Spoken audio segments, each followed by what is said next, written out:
Good evening. I call to order this meeting of the Gladstone City Council work session for Tuesday, June 27th, 2023. It's 5:31 p.m. Tammy, will you call the order, please? Call the roll, please. Counselor Huckabee. Present. Counselor Alexander. Yes. Counselor Reichel. Present. Counselor Cook. Present. Counselor Roberts. Present. Counselor Garlington. Present. Mayor Milch. Present. Please stand for the flag salute. Ready, begin. I pledge allegiance to the flag of the United States of America and to the republic for which it stands, one nation, under God, indivisible, with liberty and justice for all.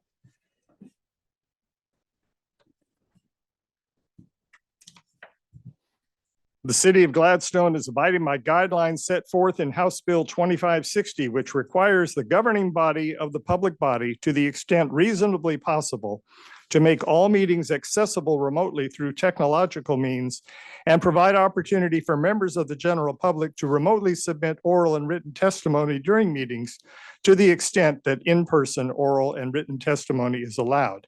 Therefore, this meeting will be open to the public both in person and virtually using the Zoom platform. The Zoom instructions were printed on the meeting agenda. At a public work session, we generally have no public comment, so the rules about submitting testimony in advance do not apply. Our agenda tonight includes 4 items. A discussion of the Gladstone Police and Fire Levy renewals prior to being referred to the November 2023 election. Emergency preparedness update and review of policy called Stranded Worker Intergovernmental Agreement, establishing a process for the lending of public employees within Clackamas County during an emergency. We'll have an update on the America Rescue Plan Act funds. Those are ARPA funds. And then we will do some agenda planning for future city council meetings. So item 1, police and fire levy. Staff, you may present. Thank you, Mayor. Good evening, City Council. As you recall, when we went through our budget process, we had in our budget message that this year we were going to have to renew our police and fire levy renewals. We had a great conversation in regards to what's included in the fire levy and the police levy. And tonight, what we wanted to do is just to kind of highlight the community outreach that we're going to be doing. It sounds like the election is a long ways off, but the Clackamas County elections calendar is very progressive. And so at your next regular city council meeting, we will be asking you to approve resolutions to refer these to the November ballot. Both will be separate. We will have the Gladstone police levy and the fire levy. What's different this time is that instead of the Gladstone Fire Department renewal, we will have a fire services renewal because we now contract services with Clackamas Fire, who is here tonight. And so in your packet, what you have is we have a copy of the communications calendar, and it starts with what we're doing tonight. We want to highlight how service levels will be reduced if the levies are not renewed. We want to review the communication calendar. There are 2 draft flyers in your packet. These have been prepared in accordance with the Oregon election laws. And then the final item is that just for me to update you on how we might be using some of you in an Adamoto video that we're going to have produced as we move forward with marketing materials. So in your staff report, there's a little bit of history in there in regards to the police and communications levy and the fire and emergency services levy. Both levies have passed every time that we have taken them to the voters since 1998. The police and communications levy is 68 cents per thousand and funds approximately 18.2% of the total Gladstone Police Department in our 2023-2025 biennial budget. The levy funds the code enforcement officer, school resource officer, the K-9 officer program, and the executive assistant position. In addition, there are other services and equipment needs that are covered to maintain our police services levels. The fire and emergency services levy is 31 cents per thousand, and it funds approximately 18% of the total fire and emergency services 2023-2025 biennial budget. This levy contributes toward paying for the current fire services contract with Clackamas Fire District, budgeted under the general fund. Because the levy is maintained within a dedicated fund, it is separate from the general fund. This levy helps pay for 24/7 staffing at the Gladstone Fire Station with 3 firefighters, including at least 1 paramedic, chief officer coverage for command and control of emergencies and other duties, emergency medical services, fire inspections and plan review, public education and risk reduction services, fire investigation, rescue services to include hazardous materials, water rescue and technical rescue, emergency management collaboration. So in the packet here, we have a communications calendar that talks about information sheets, the social media content that we will producing, the website content. There's 2 Animoto videos, and those will be similar to what we did for the Public Works facility. One will be for police and one will be for the fire department. And then we have a timeline of when we have to have the ballot measures to the elections office, the filing deadlines, last day registered to vote. And then when the ballots will be mailed, we'll be sending out a postcard to remind people of elections. This is an opportunity for you to talk to us or ask any questions that you may have. Once you refer this to the ballot in July, we are limited on the type of information that we can provide. Staff can no longer promote for the levies at the city council. They are able to do that, but really what we wanted to do is to provide you the factual information and to answer any questions you have. You have both the fire chief and the assistant fire chief here and our police chief here tonight. Thank you, Jackie. So the communications pieces that you're showing examples of here are basically to inform the public about these levies, not necessarily to advocate for their passage, but to make sure that people have an understanding of what they're about. That is correct. Okay. All right. Are there questions from members of the council about what's been presented? Councilor Alexander. I've been talking to people about this already, and you say you're going to have some strategy and some information you're going to put out. The biggest key point, and you have it on these 2 pages, is highlighted in back at the end. The proposed levy is a renewal request, not a new tax. I've already talked to about 45 people about that. I'm not voting for a new tax. It's not a new tax. It's a renewal of what you're paying. You've been paying. That is If you correct. get that to them, I think they're going to be a lot more comfortable and it's going to move a lot smoother because people are just already saying it's a new tax. And so I would highlight that somewhere, put it in the paper. This is not a new tax. You know, I mean, I would get that out there. Yeah, that's why in the title, Renewal, it's renewal, proposed big renewal yeah. of an operating levy for police services and proposed renewal. And in Gladstone, we've been very fortunate, sometimes with a 71+% passing rate on this. We had talked at the budget committee level that it's not sustainable longer term, but we didn't feel like it was the right economic climate for us to increase it. So yes, this is a renewal of the current levies for both. Councilor Reichel. Thank you. I was going to ask exactly what you just said, but just to confirm the rate in particular regarding in both of these, it has not gone up since it originated in 1998. Is that correct? That is correct. Okay, so we are continuing with a very nominal sum of 31 cents per thousand and not increasing that. That is correct. Thank you. And I see we have fire staff here. I'd like to ask, you just had a levy. Was that an increase in the rate, or was it a renewal of an existing one? It just let us know where we are in relation to that.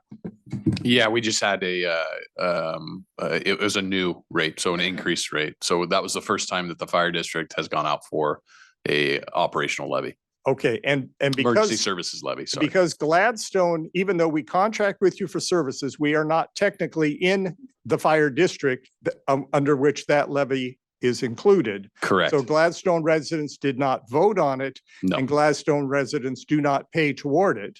correct. But out of our city budget, both general fund from property taxes and these levy funds, we contribute toward the cost of the services that we are contracting with you to provide, That's exactly it. plus providing equipment and facilities and, Exactly. all Mayor. right. Yep. You said it better than I could have. Oh, thank you. Yeah, Yeah, that's That's exactly. very rare. it.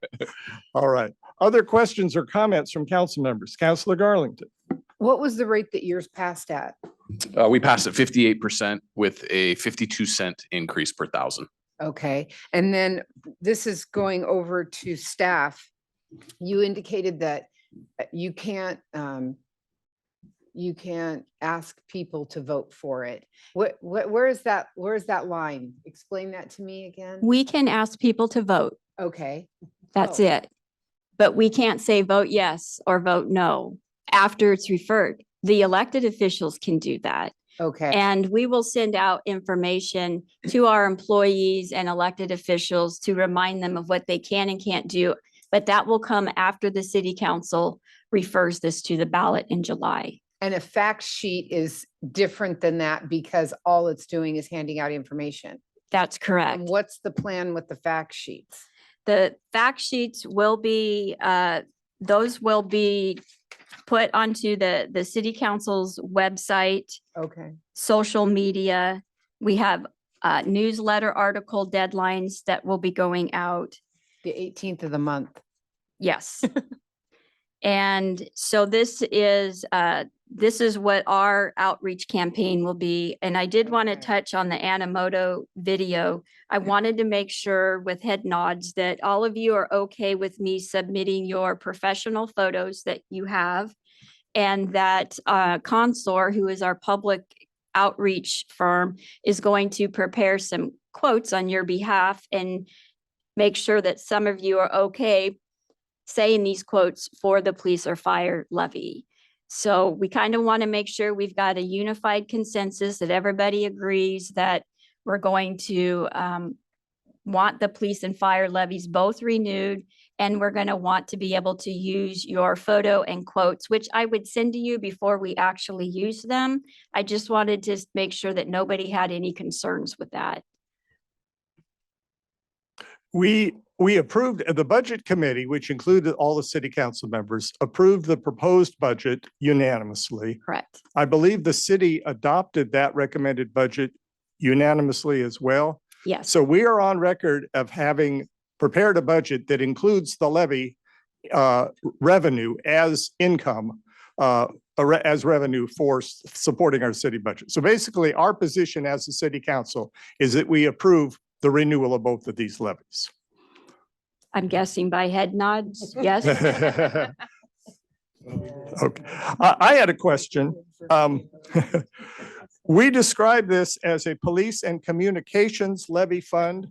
There wasn't a lot of emphasis about the communications aspect on the information sheet, but can you just tell us a little bit about that? And what would be the consequences of not having the funding to support that aspect of this? Yeah, the communication piece is really our dispatch center and the costs associated with the dispatch and radio like C800 radio, which operates the systems in which we communicate with. Not having that, we're not able to do our job. Essentially, that we have to have communications. That's our safety. That's the way we respond to calls for service, the way we communicate with interagencies, the way we communicate with fire. So communications are essential to our duties. And so when we talk about communication, it's really the CCOM, Clackamas County Consolidated Communication System, and the C800 group, which is where we purchase and maintain our radios and the antennas that are in mountains all over the place, all over Clackamas County and or the Tri-County area. So it's kind of a private communication system that allows law enforcement to communicate with each other. Not just like walkie-talkies between members of your department, but it's more like really connecting broadly across the county. Yes, that's correct. Okay, thank you. That's helpful information. Go ahead. Just real quick, it's a public, not a private Oh, communication. Yeah, okay. Just, I use private in the sense that it's not something that anybody in the in the Public community- agencies Yeah, use it. yeah, public agencies. Semi Good. trucks aren't it's a secure, it's a secure, Yeah. it's a secure Not radio a system. CB. Correct. Yeah. Okay. All right. Other questions, comments? Thank you for preparing the calendar and I know that having this in front of you means that staff will just take this step by step and we'll get there to election day, and then it's up to the voters. Yeah, and I'll just add real quickly that one of the learning tools from the ballot measure when we referred the Public Works facility is we mailed out postcards reminding citizens to vote. That's all we said. And then we did a second postcard, but it only went to those that hadn't voted yet, because there is now a system available that will allow you to mail out to those so that people that have already voted aren't getting duplicate materials in their boxes and they're not getting upset about that. So we did find, though, that that worked very well with the Public Works facility. Well, and the November 7th ballot will also include a special election for a city council seat to finish one more year of a term on seat number 4 occupied by Councillor Cook right now. That's So the correct. voters of Gladstone will be especially motivated to vote and show an interest in their community. Okay, yeah. All right. Thank you, gentlemen. Thank you, Chief. All right, next item. Thank you. Good night. Yeah. This is the emergency preparedness update. Yeah. Administrator Betts. So I think what we'll do first is we'll have Police Chief Schmerber and our Community Services Manager Kirkpatrick go over our emergency management flow chart, which you're going to get now. Oh, we're getting That is a clue. And then when you get done, we can just put it up on the screen also.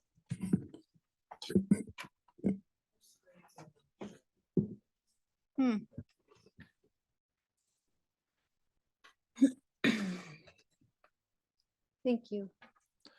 Well, welcome, Mayor, Council. This is, gives us an opportunity to go over our emergency management flow chart, which is essentially our plan under emergency circumstances.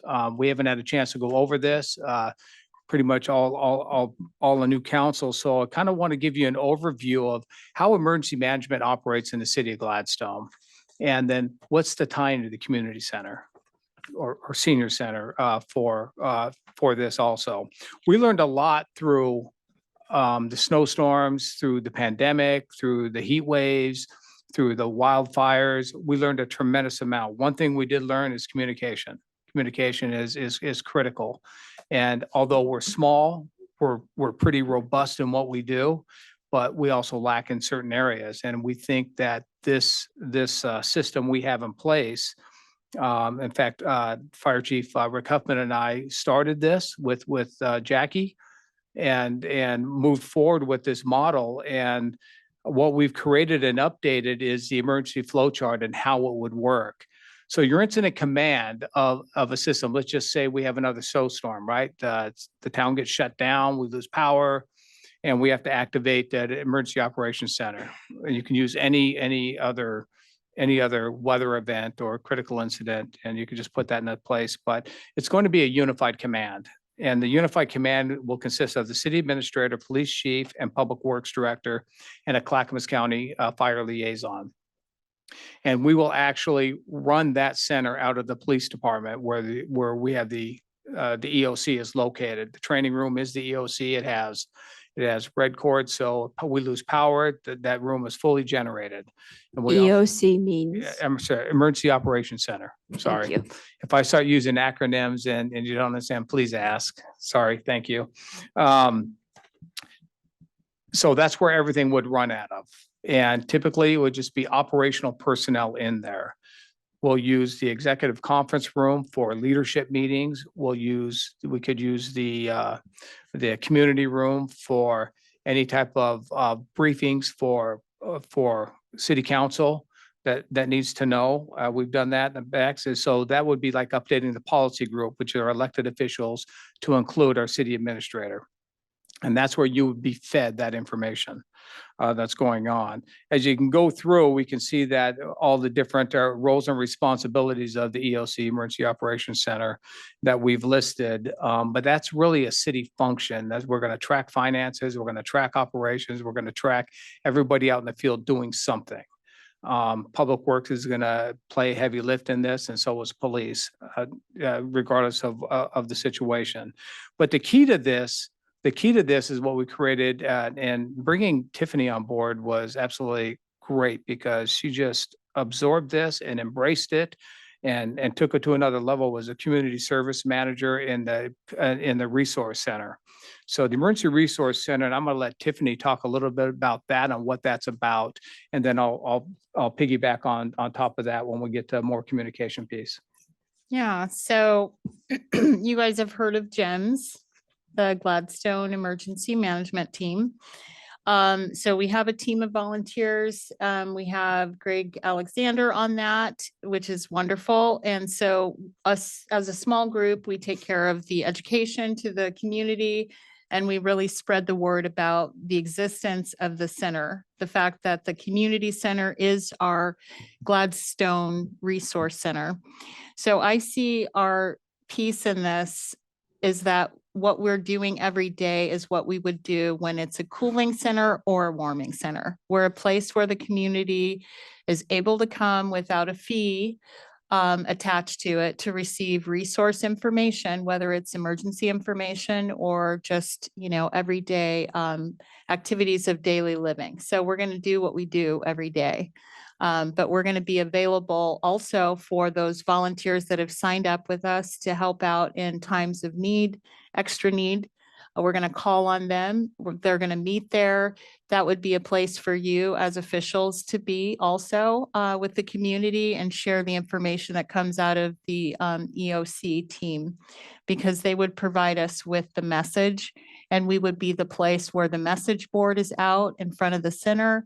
We would be the place where we have signage of where to park and that it's an emergency resource center. So we put that out literally on the streets and sidewalks. It's the place where people would get their initial information. So we work as a team to make people feel safe, less fearful, a little more secure. Maybe they need even just energy for their phones or, for the kids or whatever, but it's a place where you can come and find some information, some calm, some regularity, basically. So we have snacks, we're going to have all the things that we really do. So we're going to take care of people. And the plan is that we would be open when that message comes out of the police department. We would be open during regular operational times, 8 to 4. And if we need to, we'll go a little longer. But we're not going to be a place where people sleep over, but we would know those places and refer people. So we can refer people to the shelters or the centers that do have those overnight stays, and they do exist, but we're just not one of them. We're not set up for that. Although we do have some cots where someone could lay down. We have televisions. We have all of those things. We have we're talking about water, actually, in our meetings about how to store water. But these are the kinds of things we talk about in our meetings, what we need to educate ourselves and others on. So I see us as being the source of volunteers. If you also hear of opportunities with the faith community, we would love to have a connection because usually they come out. And so we want to connect with those communities. No one's excluded, especially if they want to help. But the center is the central location of where people should be able to come and find a resource, be fed, feel safe, get information.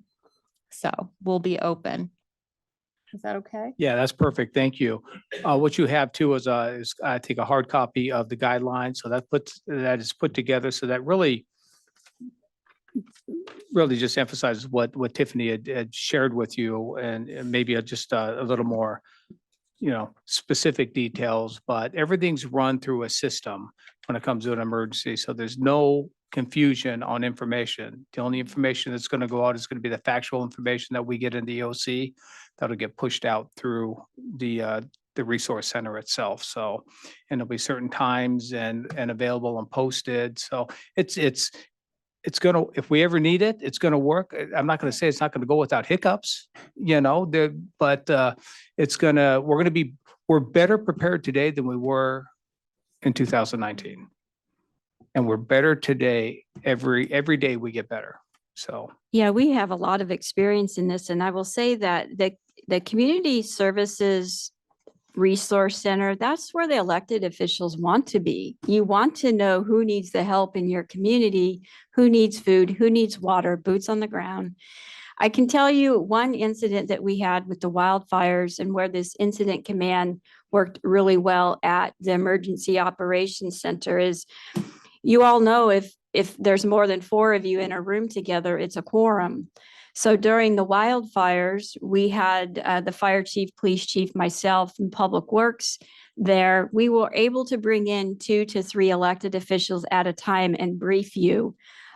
Sometimes it was once a day, twice a day, and then through group texts, I would keep the council updated. But it really was helpful to physically bring in elected officials so you can see the operation that we're going through.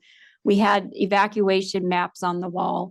And so you really will be a part of that emergency operations center. If it's an event where we need the mayor's presence in front of a camera, we will be drafting information for him to present there. But I want to echo, Chief Schmerber and Tiffany, they have elevated this program.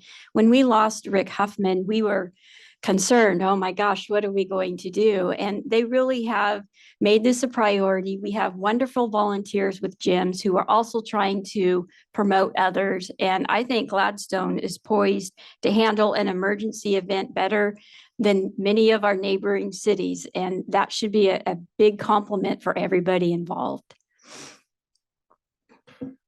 I want to say what I really like about this is that, there are a whole range of different things that could happen that could fall into this category, yet you develop a system and a structure that will work whether it's an excess heat event or a major earthquake or something involving loss of electricity. I think you're thinking in terms of, what are the overall needs? And I'm glad you're thinking also in terms of connecting to other community resources.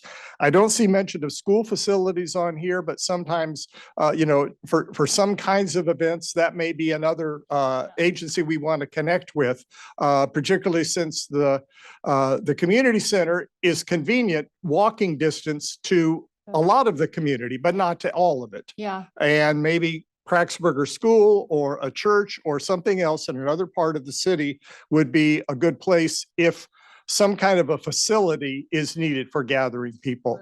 But you're thinking ahead on these things, and it's the proactive thinking and the recognition of that I really value.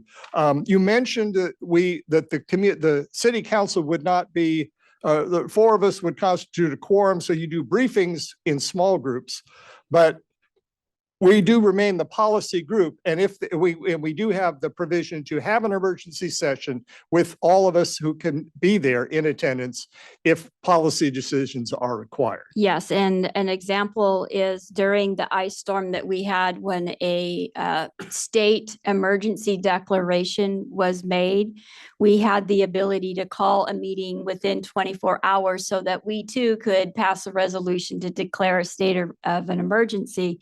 That's not to put everybody in a panic. It's so that we can start recovering costs that we're incurring for having people at the community center or for here staffing.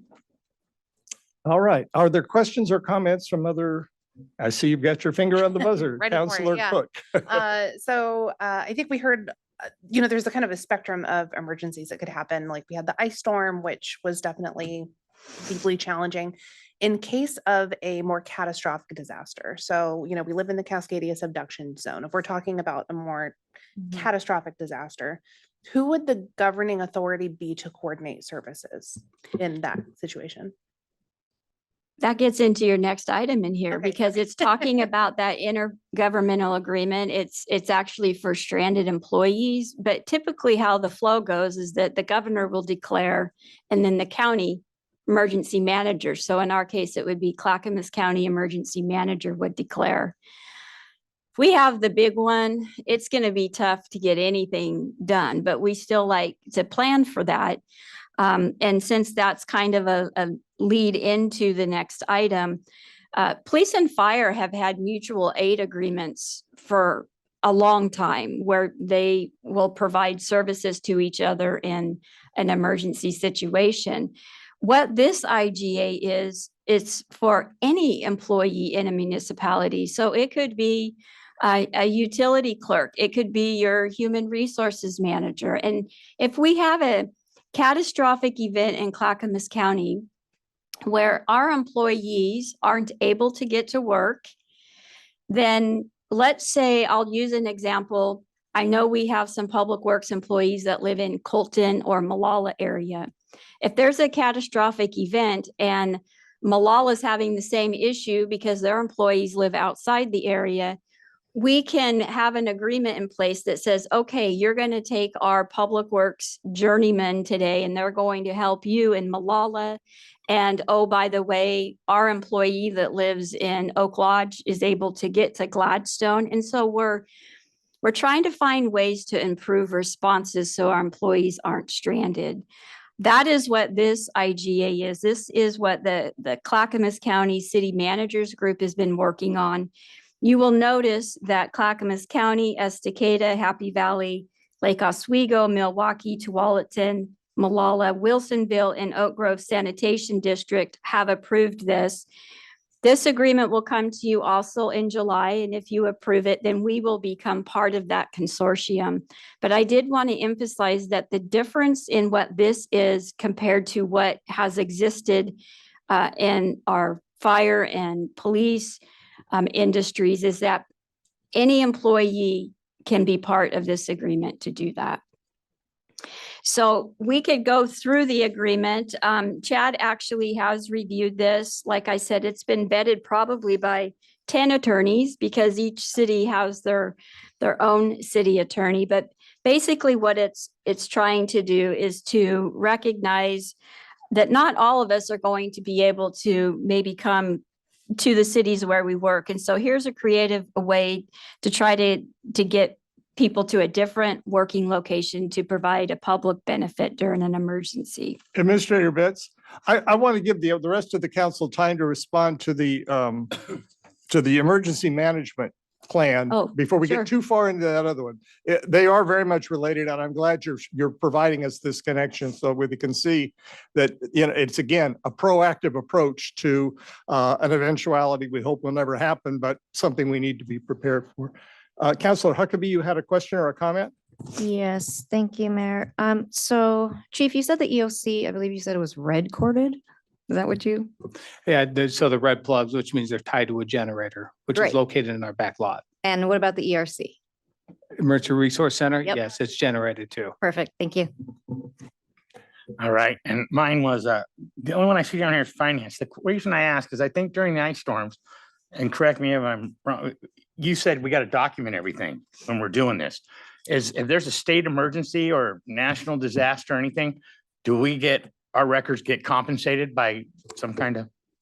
We recovered about $90,000 from FEMA on the ice storm.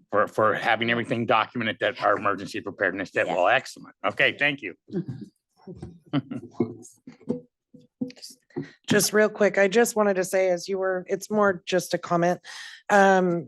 I remember before I was on council watching a meeting where you all were reviewing like kind of the post review of the ice storm and the emergency response that the city went into. I just want to say thank you. You guys worked so hard and you did such a great job of making sure that you could do the best that you could with what you had at the time. And hearing that we're growing and expanding this program, it makes me very happy. So thank you for the work that you do. One other random question just about emergency response. In the case of a catastrophic emergency, has there been a designated shelter location in case there is a need for shelter services? The answer to that question would be no, only because we got to figure out what's standing still, right? So So that's a decision. that that's would the be made at decision the that's time. going to be made once you get the evaluation of what's standing, what's safe, Yeah. where people can go. Got it. And which is why I think we do a lot of training at the community center through GEMS on the 72-hour to week-long, preparedness to be on your own just in case. And I assume there's a list of like public-owned properties that, local schools, for example. Yes, Yeah. yes. And the answer to the question about the local schools, through my interactions, like with the school superintendent and so on, we do have that relationship. So if there's a need for a school, we'll absolutely be reaching out. And they would reach out to us too. So. Counselor Roberts or Counselor Darlington? I just wanted to say it's very encouraging that we have such a comprehensive plan laid out, even to know that we're this much further than we were in 2019. It's just very exciting to see that our city will be able to respond in a more robust manner than, like Administrator Betts was saying, some of the other neighboring cities. So thank you all. I just have a couple of questions. Do you know if the school district has an emergency building? What is their emergency bill? Do they have a building that has the backup generator? Is that the kindergarten? Or Are do you asking me? Yes, I'm sorry. I don't know. Okay, I was don't just know. asking. Yep, no. And then my other question is, I feel like a social media is kind of missing here. You're nodding your head, Tiffany. Talk to me What's- about that because I feel like I missed saying that. I wanted to say it later, but Oh, I thought, okay, okay. everybody knows that exists. Well- But I don't know that it's here. I'm not sure that it's here, but yeah, I'm a social media person. I think everybody is. And yeah. this is, That's where I first go is actually to post that, like for instance, we're getting into hotter weather actually in the next few days. So I'll post something just that we exist. Here's what you need to do. Here's, just like basic information. It actually comes out of the county and it's shared with all the senior centers to the directors. And so I'll be sharing that. It's all online. And then I always print those flyers for people within the center. Most people at this point that come regularly know this information. It's like sent out all the time, but people can then share it. I like that people keep sharing. That's how it goes further. So that's a piece that would never be missed. That's the first is just get it on social media, print it out, and then post publicly around our building. So the front doors, all of that. But it won't be left out. so. But I'm not sure it's here. So It's Administrator- not in there. We have okay. we have so when we talk about the flow chart, let's just say, and part of that's incident command, then you got the PIO media. That's part of the PIO media piece. So we'll have somebody in our command in the EOC punching information out through the computer on social media, sharing it with the city side, making sure that all the information is accurate and getting it down to the resource center so they can share. So there's a plan for that and it's actually outlined under the EOC piece. So PIO, Public Information Public, Officer. yeah, I'm sorry. Yes, Yeah. Public Information Officer and media. My apologies. No, it's all right. So all that information would come from there. So if we're going to, as City Administrator Betts suggested that if someone need to go on camera, we prefer you, Mayor, because they don't want to see me on camera. They want to see the mayor. We can fight over that. We'll draft that, Yeah. with the help of the city administrator. Yeah. So all that It's stuff will here come under from there. communications and Yeah. information sharing. That we would use social media postings, flyers, etc. direct messaging as well. And that's- So I guess and that would include the city website for those that don't have social yeah. media. That's correct. correct. And we have multiple layers of employees. So what if so-and-so's gone this weekend when we have an event? So we have multiple employees that have access to our social media platforms and the website to be able to post information. Okay, okay. I just want to add one more thing, addressing Counselor Cook's question, what standing and we evaluate. When I have conversations with the pastors at some of the churches here, they say their doors would be open immediately. So that's one resource we have. Mhm. Tiffany knows about that. So they would be able to shelter people if need be. Yeah. We have, Exactly. we have a representative of our GEMS team here. Is there anything we've missed that we should be sharing tonight? Are we covering things well, would you say? I think so, and I appreciate the question. All right. Thank you for attending and for the volunteer work that you all have been doing for so long. We And I love Tom, by the way. Tom is so dedicated to the group and committed, especially with our media. And he keeps us in the loop or it just wouldn't happen. You know, he sets up Zoom every time. So I appreciate you coming out tonight, Tom. Thank you. So Administrator Betts, you made a strong case for the IGA here that we will be looking at to approve at a future meeting. correct. And I cut you off before as you began to explain. Anything else that you want to say or any other questions from the council on that part of it? No, one more thing I wanted to say about the emergency management flow chart is that sometimes you may not even know when we're using it. For instance, we had multiple flag waves and protests about a year or two ago. We were able to have multiple law enforcement in our emergency operations center, and that's a smooth operation when you don't know what's going on behind the scenes. But, you know, the definition of emergency has expanded to include other functions that we're able to do there. In regards to the intergovernmental agreement, I think it only strengthens our partnerships with our neighbors. The costs associated would be only if we are lending our employee to another agency. We would only be using this agreement if Clackamas County Emergency Manager declared an emergency, and then we would track the money that's been spent and we would submit for reimbursement, probably through FEMA if it elevates to that level. But no, I had nothing else to add to that, just to let you know that it fit in with this work session topic and that we'll be bringing it back to you at the July 11th council meeting. Okay. One more item. I would just like to say thank you to Administrator Betts. Since I've been on council, she has worked so hard at reaching out beyond our border of Gladstone to include us into Clackamas County. And I see it all the time.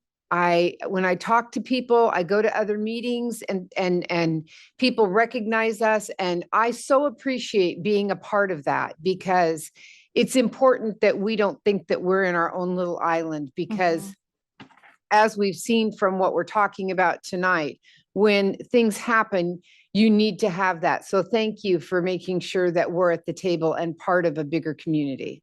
Yep. Before I even took office, a mayor from another nearby city reached out to me and encouraged me to become part of the Metropolitan Mayors Consortium, which is another one of those groups that sort of goes beyond your own city. And his comment was, if you're not at the table, then you're on the menu, and everybody does things around you and you kind of miss out. So I am glad that we're there. A variety of us are participating in things that connect beyond our boundaries, and that's good. And these kinds of agreements, we need to have that mutual trust among cities.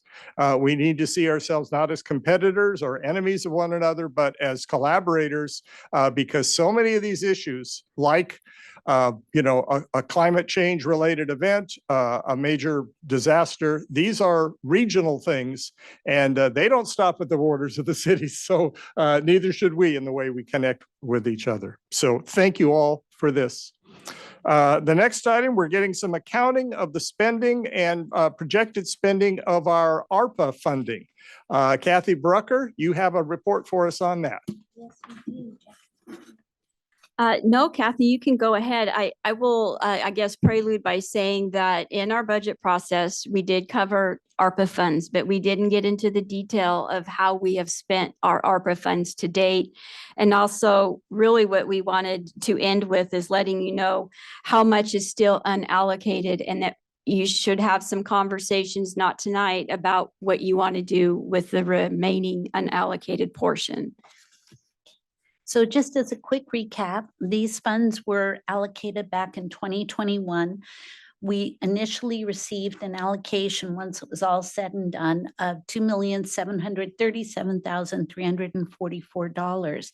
We have received all of the funds up front, currently sitting in our government investment pool account and earning interest, which is credited to the city. There's no restrictions over those interests whatsoever, those interest earnings. Some of the things that we could use that for was the revenue recovery due to the COVID-19 impacts, the support of public health expenditure, economic recovery for Gladstone, recognition pay or premium pay, and then infrastructure investment. Could not use it to pay property tax reductions or provide property tax reductions, I should say. We could not make any pension fund payments with it, and we could not make our debt service payments with it. So we have utilized most of those areas, and we are definitely not using it in inappropriate ways. So what we wanted to detail was what was basically in the budget. The first page does show you what the biennium 21-23 final budget did have, how we had set up the allocations at that time. When we were calculating the budget for the 23-25 year, we made some estimates on how much monies were going to be left and available in the following biennium in the 23-25. But needless to say, between estimates and actual, you sometimes have a few changes. So that's where if you tried to tie the numbers straight across, you may see a bit of variation there. So needless to say, the 23-25 was what was just discussed, and what has what you, as you say, unanimously approved for use of the ARPA funds for this upcoming year. And as also a reminder, all funds have to be appropriated by the end of December 2024 and actually expended by the end of December 2026, or we could potentially have to return some funds. We're not returning any. No, that's not the plan, not at all. Jackie is adamant about that one. So anyways, the next page shows you a little bit more description on exactly what we have used the funds for and where we had budget balance and what we are carrying over into the 23-25 year. The recognition awards per the collective bargaining agreement, those have all been dispersed to the staff members as a recognition of all of the hours that they were putting in at times in not very comfortable situations, obviously, or safe situations. The contractual and professional, we still have a balance left of the Gladstone COVID assistance program. We did have a budget balance of 50,000. We are going to be lowering that a little bit. We're estimating at the most maybe another 30,000 into that program. It has slowed down tremendously. There are restrictions on that money, so that it must be COVID related. So needless to say, as we get further past COVID, there is not the need in the same way, but it really did provide a benefit to a lot of residents. The business relief assistance, we're not, that has been moving a little slower than what we had originally thought it would. And I want to put a pin in that because after Kathy's done, I want to talk about that one for just a moment. Yes, and you'll see there that we allocated 45,000 out of that. We had originally looked at 100,000 there. Seeing that it was not being utilized, we allocated 45,000 out of there for the grant writing services, which has been very useful. We do have a balance still left of the 45 of just under 20,000 that will be rolling into this fiscal year if used. And then the Gladstone Food Pantry, we just recently allocated the 10,000 for it. We're writing the check to them today, actually, or tomorrow. And so that will be in use. On the emergency management, we ended up spending almost all of our, very close to the full 50,000. That is where you see a discrepancy of the 17.6, because we ended up spending more by the end of the fiscal year than what I thought we would. We received more services and goods in. So there truly is nothing left of the emergency management funds. When we get everything all settled, any monies that are still there will move down to the funding balance to be allocated. And you can see we completed the body worn cameras program, meeting tech upgrades in here, senior center appliance upgrades, and then defibrillators, 4 that were purchased for location throughout. We've allocated 100,000 for Meldrum Bar Park for the playground equipment, as was discussed during the budget. And then out of the transfers out, you'll see the revenue recovery of 653.5 over to the general fund. We've had several discussions about that as far as how it's helping to offset areas of revenue that we lost money for those 2 years quite significantly. And then the sewer fund I&I infrastructure project, that is split now between sewer and stormwater. 840,000 and 360 on the storm. And if you looked at my math, that will add up to 1,200,000 versus the 1,210,000 we thought it was going to cost 2 years ago. So that is leaving a balance on the funding of $280,944 at a minimum that we will be able to allocate elsewhere. Yeah, and what I wanted to share when you go back up to the business relief assistance. So we had, the former council had allocated money for that program. But also what we learned was that Representative Meek and Senator Kinnemer at the time, they allocated $1.3 million to the Oregon City Chamber for distribution to 9 zip codes, which included Gladstone businesses. So we said, let them apply for that money first. And amazingly, only 8 businesses have applied in Gladstone. And so we could, and I know we're going to talk next about agenda planning, because I think we need to have a conversation about what do you want to do with the remainder of the funds that we have available. You may also want to include that business relief money that gives you more plus the 55,000, simply because they have not been able to allocate all of those funds that Meek and Kinnemer allocated to that program. And so that's still an option for our Gladstone businesses to do that. Or you may decide that you want to fold that money into the St. Vincent de Paul program. But like Kathy mentioned, the asks are starting to become less and less. And this comes into play as what I was saying, that the funds have to be committed by 24. So even these funds have been committed, but if they're not being spent, we want to get them reallocated into something that, as Jackie said, we're not returning the money.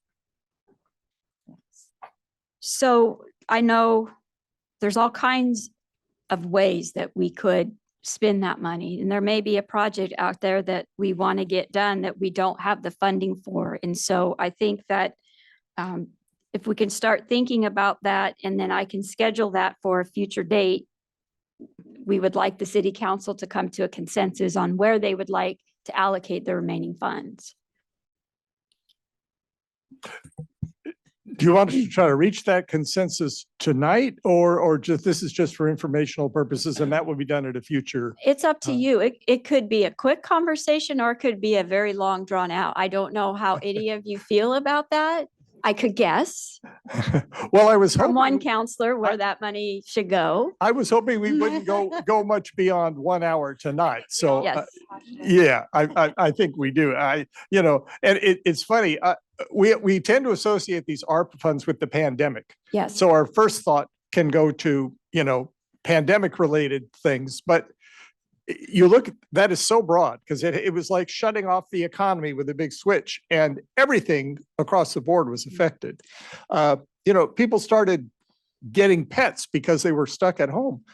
We could use that money for a dog park because of all the dogs that people got. I mean, the scope of possible uses for funds that are sort of related to that. And Kathy, you wanted to respond a little? Well, I just wanted to mention that because our funding was under $10 million, our restrictions are very few. We basically have a very broad ability to use these funds. We cannot use it for the 3 unallowable situations that I mentioned.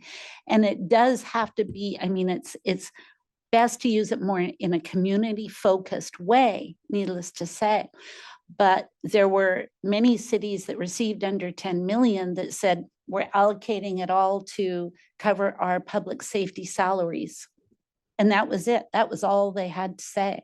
And there were no further discussion about it whatsoever. So the federal government really gave us a broad base on that if you were under 10 million, which obviously we are. Yeah, So that it kind of does flexibility. open up the The flexibility. flexibility is very unusual, which means that different cities spend it in completely opposite ways. Mhm. And we will never come to you again and say, here's the money, spend it how you want to spend it. So this is an opportunity to thoughtfully think about something for the community. The playground equipment at Meldrum Bar Park is phenomenal and we're glad that we've allocated for that. But really, we as management don't feel like we want to make this decision. We want you guys to come to a consensus on how you'd like to see those funds spent. Well, I'll suggest one thing. I know that because of people doing more working at home and people and then the great resignation, people changing jobs and leaving other jobs, we have more of a childcare desert here in this area than we have ever had. And so if it's possible to utilize some of those funds to help rebuild some of the childcare facilities and industries and personnel that we had, I think that would be a very supportive thing and it would be a community-wide thing that would be helpful. So that's one I'll throw out. I don't want to get agreement and consensus, but I think if each of you have kind of pet projects and concerns and we can hear all of them, then when we have time to sort of prioritize them, we can do that. But I'll start with that one because I'm mayor, so I'm making myself go I got first. Greg Alexander, go ahead. Well, because, so it's been a long time coming. I get asked about it all the time. Can we implement this money into anything that helps with the downtown revitalization? Well, the caveat you want to think about is you want it because we'd need more money to do anything with it, right? And you don't want to put it on something that then we're going to have to figure out long-term how to keep paying for it or maintain it. So it would be hard pressed to find anything specifically to the downtown revitalization plan, but you could choose to put it towards some of our tourism efforts, our strategy and things like that. But I do think that you should start thinking about that and we should have a separate work session to talk about what you want to do with the funds. But that's what you want to remember. You don't want to put it towards something that's going to create a bigger financial burden for us to maintain or That is not sustainable. yes. But it's got to be something the community can see where the money went, right? It doesn't have to be because we're doesn't? using Okay. quite a bit with infrastructure, which I think is very important. And you may decide you want it to go towards more infrastructure, but I just, we wanted to give you a detailed update on those funds and let you go shopping. Anything on your shopping list? Oh, yes, sorry. Smashing that red button. Counselor Alexander, I'm really grateful that you brought up downtown revitalization. I think one thing I wanted to mention tonight before, because I'm sure we could go all night, but one thing I want to mention tonight is that the business relief assistance, which Administrator Betts, you mentioned, was we have a lot of unspent funds there. One of the reasons for that, I've talked to multiple business owners about, hey, do you know this program's available? Do you know you have financial assistance available? Every business owner I talked to, it's a very strict requirement list of dates of operation. I think that, it's not that our businesses don't need support, they need our support. It's that the requirements as they were originally brought forward within that program made it so that a lot of folks who I think the intention maybe would have been to include them in this program, they were not included.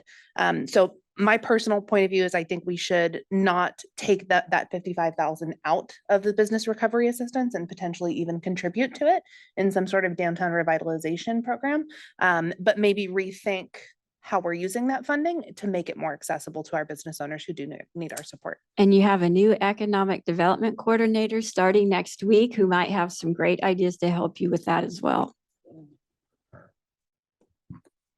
Well, when we first start, let me first start by saying that I think that Gladstone has done a phenomenal job with our small checkbook of money compared to what some of the other cities have gotten. The fact that we had recognition pay to equally to all of our employees here in the city. We have done some projects around the city that we didn't have funds for, and this was just no loans, nothing. It got done, and now everybody's happy with Little Gladstone. I love that. But I will say that at the very beginning, when we got the ARPA funds and we were talking about, we're going to spend this large amount here and this large amount here, I did say on multiple occasions, I think it's important that we are able to say to our community that we spent our ARPA funds on things for the entire community. And of course, that's the parks. And those parks are not just our community parks. Those parks are Clackamas County used parks. State of Oregon people come to those parks. And I think it's important to be able to say, that was our ARPA dollars. That was part of our ARPA dollars. With the exception of this one playground we will be putting in at Meldrum Bar, which I appreciate. I don't look a gift horse in the mouth. I appreciate it. I think that when we have this small pocket of money left, I think it's important that we have something that people can see and say, this is where we used our money.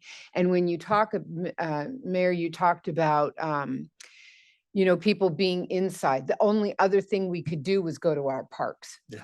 We put on our mask, we go for a walk. We put on our mask, we walk to the park. The first thing I did in community was go back down to the nature park, and we all had our masks on and we picked weeds and talked 6 feet apart. And at that time, like everyone else, you are grasping to have some sort of community life. And so I think that by upgrading our parks and our community areas, that we are giving people a place to be that they would be happy to go to. There's my speech. So we're going to add this to a future agenda. I see that in the next item that we're going through. So Kathy, thank you so much. You did a great job. All right, last item, we have a printed, the sort of worksheet that we use for scheduling items for future meetings. And we'll look at making some decisions, some prioritizing, and Administrator Betts, if you'd like to introduce this one for us. Yeah, this is a living document so that you have an idea of what is going to be coming before you. And some of you may say, well, why aren't we updating our council rules? And it's because we have been busy at all of our meetings. And so I actually have now 4 items that I wanted to ask you about is in regards to, we have update city council rules diversity, equity, inclusion training, use of ARPA funds, and the Senior Center Advisory Board expansion of duties. Those are all things that aren't on my calendar for you yet. And so the first question I had is, do you want to have a work session in August? I was holding that open because most cities try to give their councils a break in the summer. If you would like to keep that break, that's fine. Or if you want to have a work session, then I could put city council rules discussion, senior center advisory board expansion of duties, and use of ARPA funds there. Or we can move that into, as you can see, your meetings have quite a few items into it until you get to about October work session. We could do that. So I got a couple scheduled for September already. Those are going to be weighty topics that we'll be dealing with. How heavy do you want me to go with your agendas is really what I'm trying to get from you all on that. So do you want to have a work session in August, or would you like to keep the break and we try to schedule around that? Well, it's just kind of, Work session. I'll take a break. I'll go with whatever works for everyone. I don't have a social life, so I'm cool. Yeah, I'm here all the time, so I'm willing to do it if the majority wants it, but I'll go either way, but I'd prefer a break. Counselor Alexander and I can do some yoga. I do think that the DEI training, I think that there's a critical and urgent need for that in our community. And so I would advocate for that being placed as forward on the calendar as is possible. So put a pin in that because I'm going to update you after really I good at get a getting way too consensus on August. I think I'd be a proponent of the break. I don't mind getting into the weeds and down deep in the mud while we're here. So might as well go for it as long as we know what we're up for. I can go either way. It's already on the calendar, so why not? But I'm not I don't mind having longer meetings if that's what we need to do. I don't have a problem with that. Just, I'll bring dessert and we'll stick around a little bit longer. I'm sensing a consensus. We'll go ahead and take a break in August. School districts plan their calendars around vacation so people can plan vacation time. And if you know you're not going to have a meeting, gives you a lot more personal flexibility. So let's do that. And let's commit to maybe slightly longer meetings. Then we have to squeeze more things into other times. But also let that be, if yoga or whatever else it takes to rejuvenate yourself, to head into the fall, full steam ahead, that'll be good. So. Okay. And that is very helpful. And as you know, your city administrator always takes 2 weeks during the Christmas holiday to go visit her sister. So you will see at the end of this that there's no work session in December either. What I wanted to update you in regards to the diversity, equity, and inclusion training, I had sent all of you a list of resources from Clackamas Community College. And one, I heard back from several of you on different ideas, but one that really stood out is a gentleman named Parfait Bissell. And he is helping people and organizations create a culture of belonging. So I have a consultation with him Thursday to learn more about whether or not this is something that he is willing to do for us. But what I'd like to suggest is that maybe this is a Saturday type training. It's not policy. It is training that you guys adopted as a goal. And so let me work through to see if that's even a viable option to do that. And then I will get back to you on some potential dates on Saturday. I know it's important. Keep in mind that they are booked facilitators and it may be hard to get them.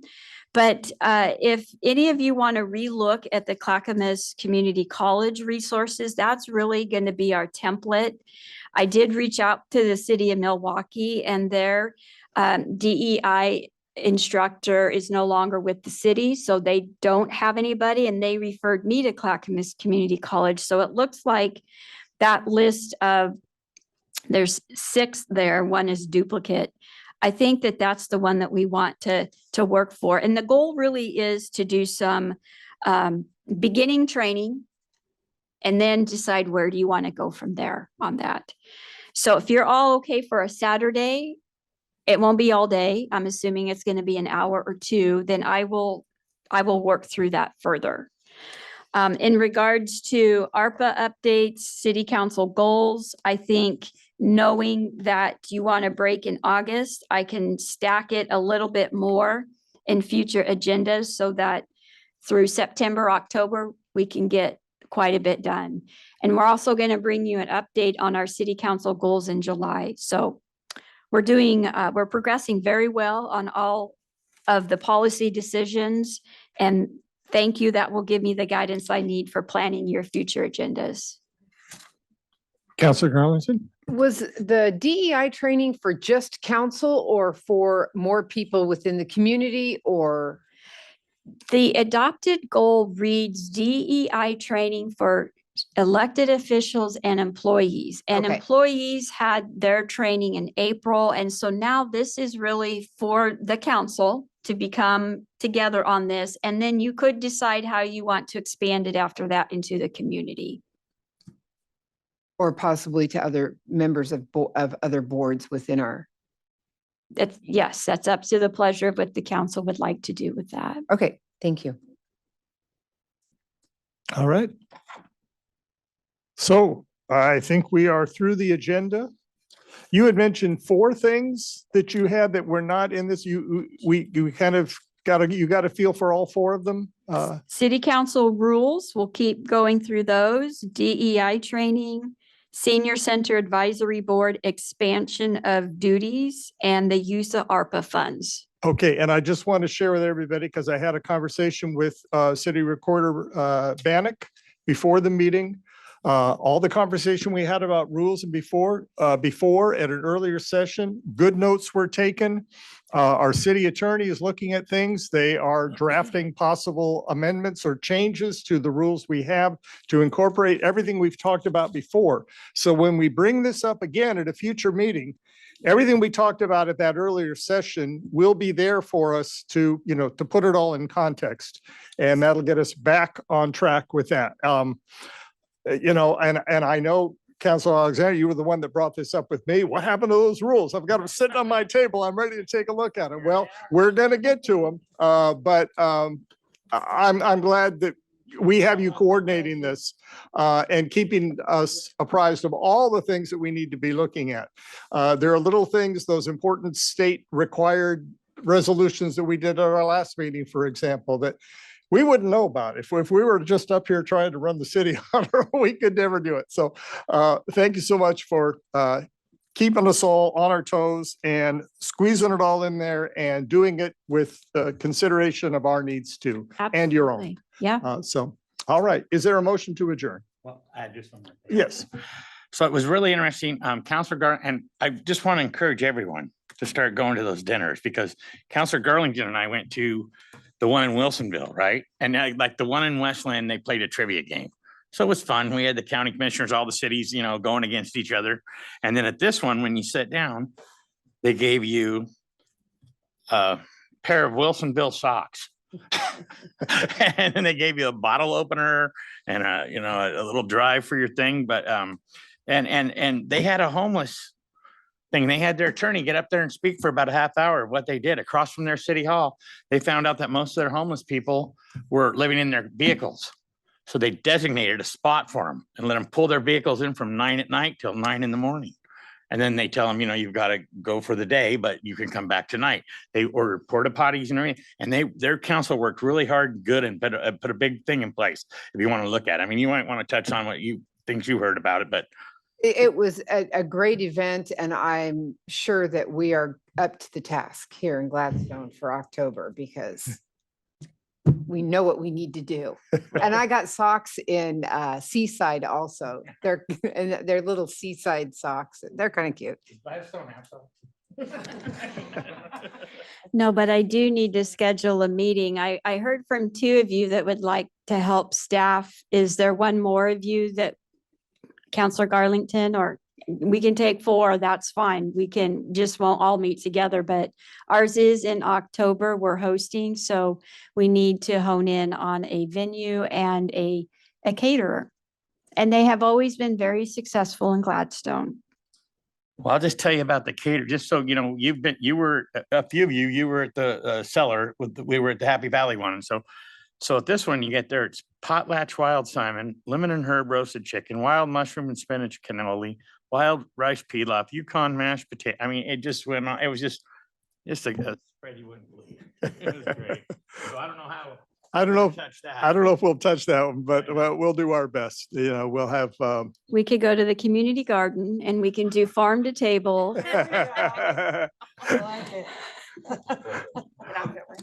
all right. Well, I think that's all we have. So, I Councilor make a Huckabee. motion to adjourn the meeting. I'll second.